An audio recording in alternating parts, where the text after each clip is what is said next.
Nelayan tradisional di Tambelan harus nasib anak istri nelayan yang ada di Kabupaten Bintan ini. Bupati Bintan yakin, nelayan masih santun tidak akan bertindak yang tak diinginkan.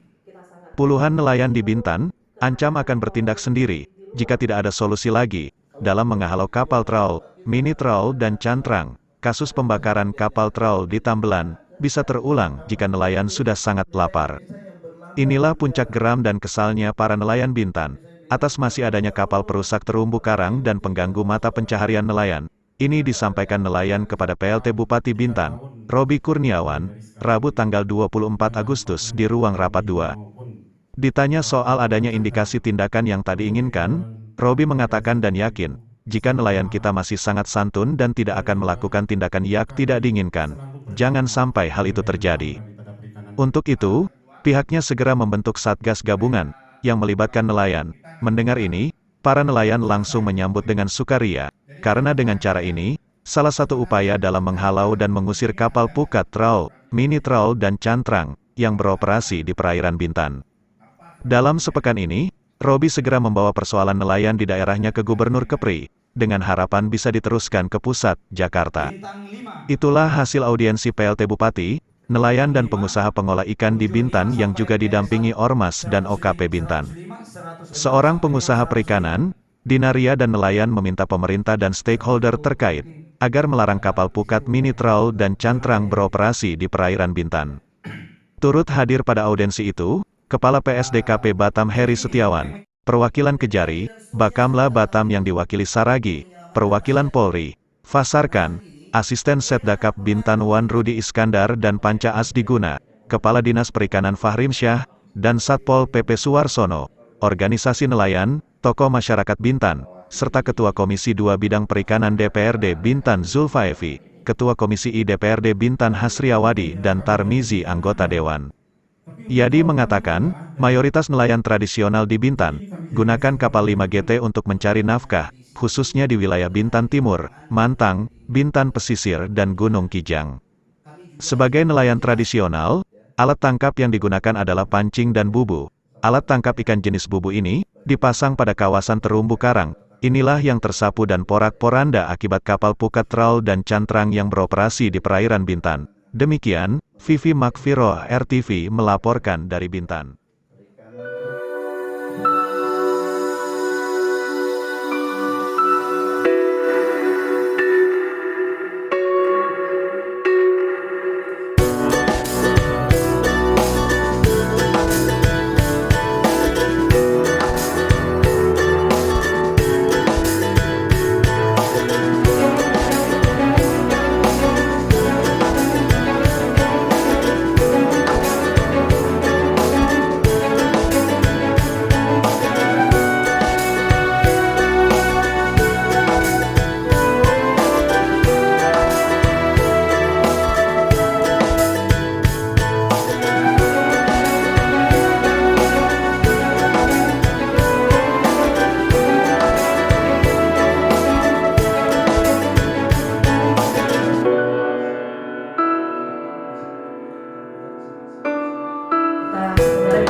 Birokrasi berpolitik dan beradministrasi, kami orang lapangan semua Pak.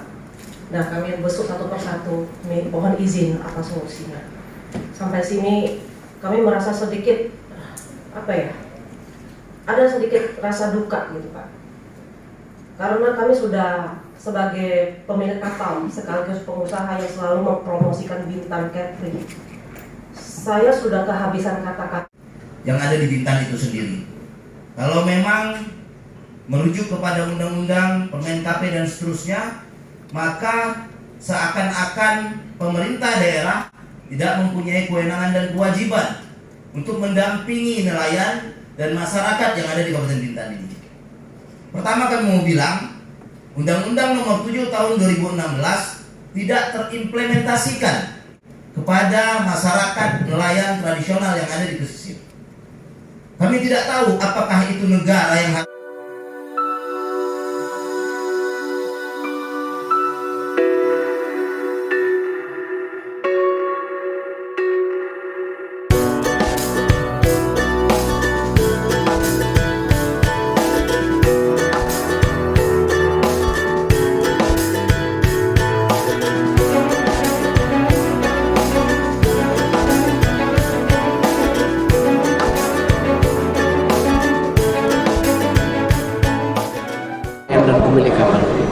Oke, setelah ada solusi Satgas ini memang kita punya apa ya, cita-cita kita lah, impian kita, ya. Satgas ini memang harus, Pak, tidak ada pilihan lain. Namun kita harapkan di sini masyarakat turut berperan, karena tadi kan PSDKP bilang armadanya terbatas, ada 3 unit, ya, disuruh awasi dari Bangka sampai Natuna. Ketika kita terjadi di Natuna, dia lagi di Bangka, perlu berapa hari untuk sampai, ya, barang tuh tak ada lagi kan. Jadi sebaiknya masyarakat harus turut serta dalam operasi ini, Pak, karena masyarakatlah yang dirugikan, masyarakatlah yang bisa membela hak mereka. Namun nanti ditertibkan dengan aturan nanti yang diusulkan di Satgas ini nanti. Itu solusi yang sangat bagus bagi kita saat ini. Nah, di sini sebenarnya tadi saya sedikit mau tanggapin, cuman mungkin keterbatasan waktu. Nah, di situ tadi katanya ada kolaborasi kan? Kalau menurut kami ya sebagai masyarakat nelayan, kapal patroli melakukan operasi, dia butuhkan biaya begitu besar sekali beroperasi. Coba bagaimana ada kolaborasi dengan masyarakat nelayan secara langsung, ya. Dalam hal ini dia difasilitasi dengan SSB, ya, kan bisa komunikasi langsung, tidak usah dia patroli di laut sana, ya. Coba kami kalau difasilitasi dengan itu, ketika ada nelayan asing yang menggarap di wilayah kita langsung hubungin bahwa ada nelayan asing yang masuk di titik koordinat sekian, segera lakukan peluncuran. Itu kan aman, cepat, mengiritkan lagi, kan tidak buang-buang biaya operasional. Nah, itulah maksud. Terima kasih. Permen semua kan sudah mengatur sanksinya. Nah, jadi yang kita perlu itu adalah pengawasan, betul-betul pengawasan dengan ketat. Karena kalau benar-benar diawasi, pasti saya rasa nggak akan ada berani yang namanya pukat, trol, mini trol, dan cantrang itu masuk ke Kabupaten Bintan seperti itu. Pak, ini jadi wilayah tangkapnya ini disepakati yang tidak boleh di mana ini? Tadi kan disampaikan itu ada yang namanya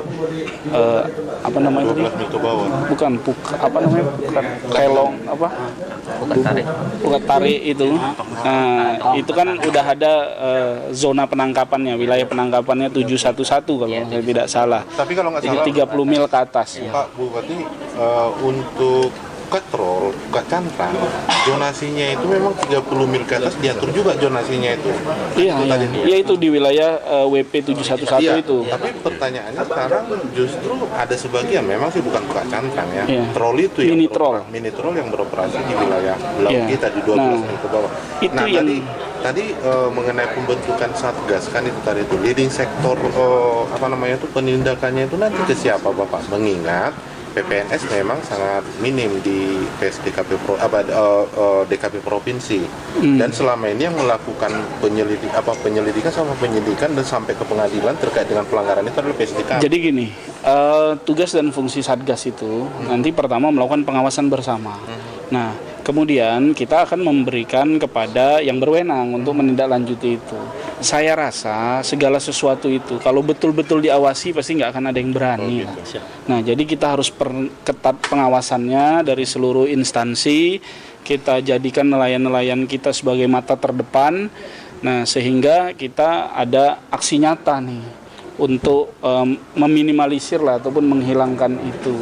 Gitu, karena saya rasa itu semuanya banyaknya dari luar Bintan lah, seperti itu. Bapak, untuk saat ini ada himbauan pemerintah terkait masalah ada indikasi untuk pembakaran kapal nelayan itu arahnya sana. Kan begini, untuk saat ini kita masih lihat sebagai adat budaya yang santun, masyarakat kita ini kan masih sangat-sangat santun lah. Kita bisa lihat tidak ada terjadi yang namanya hal-hal yang tidak diinginkan. Terakhir itu ada waktu di tahun 2020. Nah, tapi kan ini tidak bisa kita biarkan. Kalau yang namanya udah permasalahan perut, nanti di tengah laut mereka tanpa pikir panjang, mereka melakukan aksi sendiri, kan itu justru menjelekkan nama kita. Maka dari itu pemerintah harus segera cepat hadir untuk mencari solusi itu. Jadi kita tidak boleh tutup mata, kita betul-betul menggunakan hati lah. Karena bayangkan berapa banyak orang yang tidak bisa menjalani kehidupannya kalau ini betul-betul tidak kita selesaikan. Terkait dengan aturan kearifan lokal, khususnya mungkin